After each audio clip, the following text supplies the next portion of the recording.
E aí, meus queridos, que Deus abençoe a vida de vocês. Estamos aqui mais um dia para glorificar o nome do nosso Deus, né? Dia maravilhoso, como todos os outros, porque tudo aquilo que Deus dá é bom, muito bom, não é verdade? Vou pedir a vocês aquele scriptzinho, né, que eu peço sempre, que você, se ainda não se inscreveu no canal, se inscreva, né? Por favor, dê esse voto de confiança a gente, né? E compartilhe também com seus amigos, né, seus parentes, seus familiares, nas redes sociais o link do nosso canal para que as pessoas, e peça que eles se inscrevam, sabe? Não deixe de tocar o sininho, toque o sininho, que isso nos ajuda muito, né? E não deixe de dar o seu joinha, né? Dá o joinha aí, né? Dê o seu joinha aí, por favor, né? E nós vamos seguir hoje com uma reflexão interessante, né? No mundo tereis aflição. Foi isso que Jesus nos prometeu, né? Jesus nos prometeu isso, né? Foi a promessa que Jesus nos fez. No mundo tereis aflição, mas tem de bom ânimo, pois eu venci o mundo, né? João 16:33, né? Então é daqui a uma semana, daqui a um ano, ou talvez uma década, você estará em apuros. Isso é uma questão de tempo. Todos nós estaremos em apuros, né? Não é uma questão do outro, né? Problemas reais, não é outra pessoa que está passando por dificuldade. Dessa vez é você mesmo. É você que está passando por dificuldade. É o meu caso, eu estou passando por dificuldades. Não é o outro, não é o vizinho, não é o irmão que sempre senta ao meu lado, né? Não, sou eu, é você.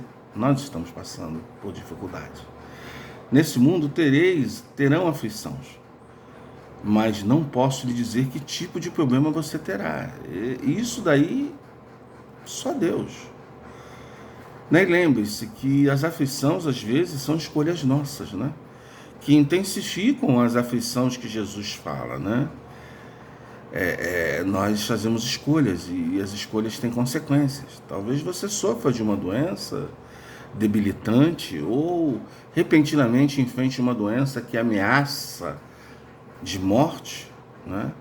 Talvez perca alguém que ama, né? Isso é uma aflição, isso é uma dificuldade que a pessoa passa. Tantos estão passando por isso aí por causa dessa pandemia, né? Perder os seus entes queridos, mas no mundo tereis aflição, vamos ter bom ânimo, né? O nosso mestre venceu o mundo e nós venceremos, né? Talvez seja sobrecarregado pela pobreza, miséria, que falta muita coisa dentro de casa, né?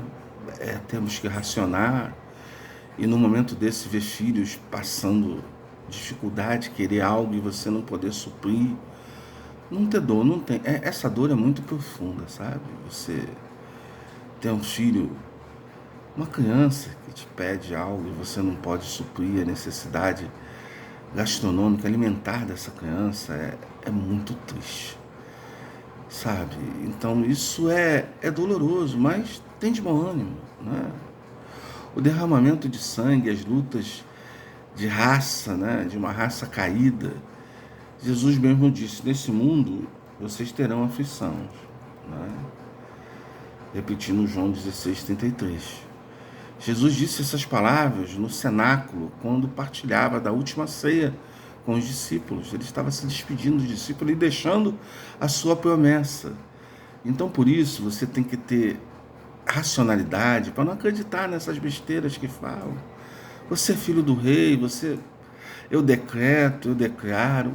Ninguém tem poder para declarar, para decretar nada diante de Deus. A promessa que Jesus nos fez é que no mundo tereis aflição, mas tem de bom ânimo. Eu venci o mundo. Eu vou e prepararei moradas para vós. Né? Ele nos prometeu, tudo que ele nos prometeu é no céu. O que ele nos prometeu aqui é aflição.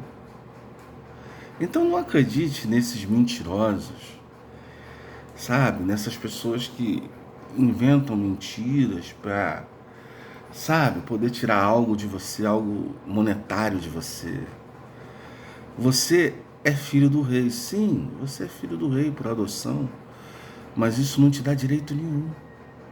Você não tem direito nenhum, você não merece nada.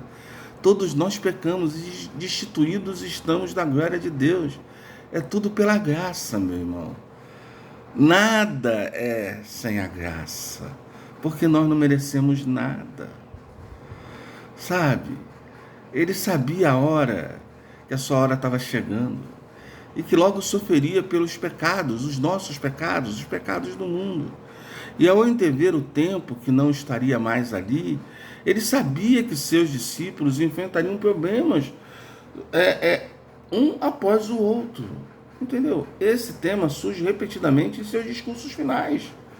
Jesus falou aos discípulos que deixaria, né, João 13, 33 e até o 36, depois do 16 ao 20, do capítulo 16, versículo 28, disse-lhe que no mundo, o mundo os odiaria, tanto quanto odiou a ele, João 15, 18 a 19.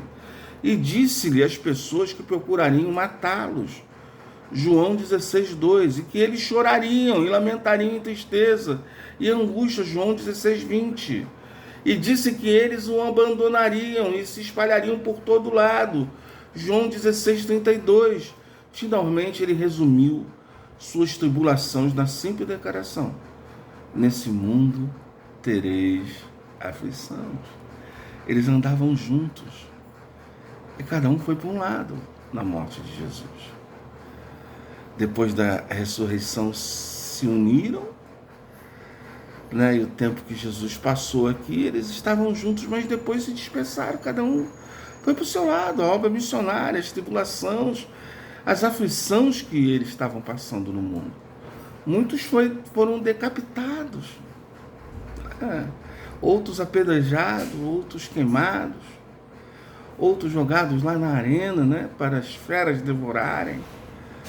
Muitos foram martirizados, né?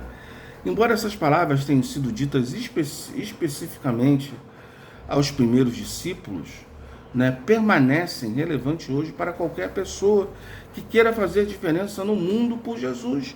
Isso acontece, nós não estamos sendo queimados, mas estamos sendo atribulados, passando dificuldades, inúmeras, enormes dificuldades, cada um na sua intensidade, né? Um não é igual ao outro, então cada um tem o seu próprio, né? Uma coisa é certa, os problemas estão a caminho, eles virão e chegarão. E a experiência normal do povo sofrido de Deus nesse mundo pecaminoso é que Jesus disse aos discípulos: tenha sido verdade, para que a sua igreja, no decorrer dos séculos, nesse mundo, vocês terão aflição. Tem de bom ânimo, meu irmão, tem de bom ânimo. Jesus foi sincero em tudo, quanto aos muitos problemas que certamente enfrentariam, mas nem um momento por momento considerou isso algo sobre o qual tivesse que se preocupar. Ele não fala isso como uma preocupação. Ele fala isso para dar bom ânimo, dar motivação a gente. De fato, Jesus disse-lhes repetidamente: não se turbe o vosso coração. Vemos isso como no começo ali de João 14, Jesus havia acabado de profetizar que Pedro, entre outras as pessoas, iria negá-lo 3 vezes naquela mesma noite. E os discípulos devem ter ficado chocados quando ouviram aquilo, e seus rostos provavelmente demonstravam isso, porque a próxima coisa que Jesus disse foi: não se turbe o vosso coração, não fique abatido, não se deixe abater. João 14, versículo 1, parte A. Jesus disse ao mesmo posteriormente, no capítulo, ao explicar que seria a vida dos discípulos sem ele. Ele sabia quanto ficariam desanimados, e toda vez que dissesse que iriam deixá-los, algo que ele disse repetidamente na noite que foi traído. Mas Jesus tranquilizou dizendo: enviarei o Espírito Santo. E os encorajou dizendo: não se turbe o vosso coração, não se atemorize. É João 14, 27. De forma simples, Jesus nos ordena a não nos perturbarmos com os problemas. porque Ele está no controle da nossa vida. O Espírito Santo está aqui para nos conduzir, para nos dar força. Ouvimos a mesma ordem de João 16:33, onde Jesus diz: essas coisas eu vos tenho dito, que tenhais em mim, tenha paz em mim. No mundo passais por aflições, mas tem de bom ânimo, eu venci o mundo. Vamos repetir isso várias vezes, queridos. Essa declaração é um imperativo divino. Jesus Cristo não está apenas nos encorajando a fazer algo, Ele nos manda fazê-lo. Não importa os problemas que virão, não deixarão seus corações ficarem perturbados, mas encham-se de coragem, de paz, de segurança. A fé faz tudo. Ela produz esperança, e o fruto da esperança é a motivação. Esteja motivado. Essa não foi a primeira vez que Jesus disse a alguém para ter bom ânimo. Na presença dessa ordem, né, em outras narrativas do Evangelho, em Mateus 9:22, Marcos 6:50, nos dá a impressão de ser uma das declarações favoritas do nosso Salvador. Mas dessa vez veio com a promessa. Jesus nos deu uma razão, excepcionalmente para nos enchermos de ânimo.